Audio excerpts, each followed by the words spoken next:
Welcome to our channel. Today we how to connect Stackdriver to monitor Dataflow pipelines. Easy tutorial step by step clearly.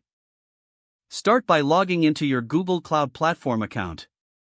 Navigate to the Google Cloud Console homepage.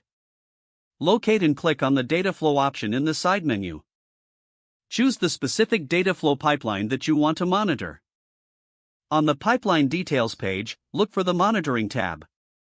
Click on the Monitoring tab to access monitoring options. Next, find the Stackdriver Logging section. Ensure that Stackdriver logging is enabled for your project. If it's not enabled, go to the Stackdriver option in the side menu.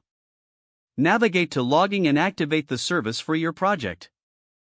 Return to the Dataflow Pipeline Details page and refresh it. Now, you should see the Stackdriver monitoring options available. Click on the View and Stackdriver button to open the monitoring dashboard. In the Stackdriver dashboard, you can customize your metrics view. Explore the various monitoring widgets to track your pipeline's performance. Set up alerts for performance thresholds that are important for your use case. You can configure notifications through email or messaging services. To analyze logs, navigate to the Logs section in Stackdriver. Use the filter options to find relevant logs for your Dataflow job. This allows you to troubleshoot issues effectively. Review the built-in charts for visual insights into your Dataflow operations. Use the options to export metrics for detailed reporting as needed.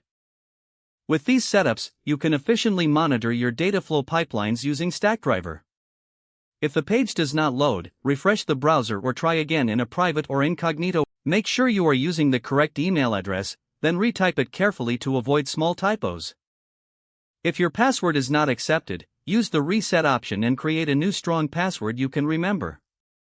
Check your spam folder for verification or security emails, then complete any requested confirmation steps. Enable two-factor authentication if available to improve account security and reduce unauthorized access risk. Don't forget to like this video and subscribe to our channel for more step-by-step tech guides.